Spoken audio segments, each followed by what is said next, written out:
sa tulo ka adlaw. Nagsadya kita aron magbalik tanaw, pasidugan og ipasigarbo ang kaanindot sa atong kultura, ilabi na sa atong mga kaigsuunang tribong Blaan og taga-Kaulo.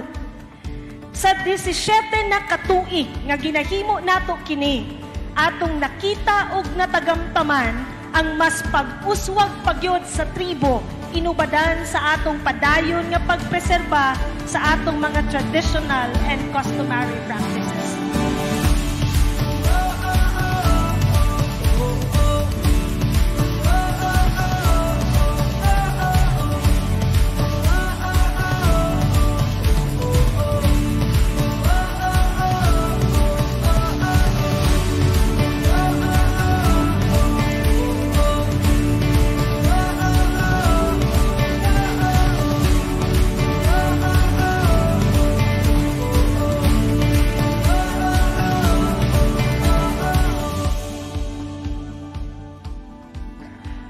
Sugdan ako sa pagpasalamat nga sa sulod sa 8 katuig kapin sa kasamtangang administrasyon, garbo nato nga ang malungon padayon nga nagapakita o ginaila isip usa ka beyond compliant LGU sa aspeto sa paghatod og serbisyo og panggobyerno. Kay diri sa malungon, dili pwede ang compliant lang. Kung meron pang mas lampas sa compliant, that means beyond compliance, that is malungon.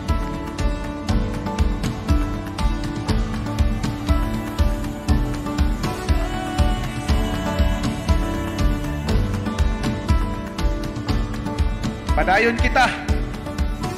kita alang sa tanang malungon yan. Magiusa kita aron ipadayon ang atong mga nasugdan. Padayon ta sa pagpreserba sa kultura, padayon ta sa pag-atiman sa atong kinaiyahan. Ang malungon, dili lang lungsod nga nag-uswag. Kini mao ang lugar sa mga tribo nga nag-iusa alang sa mas maayong kaugmaon.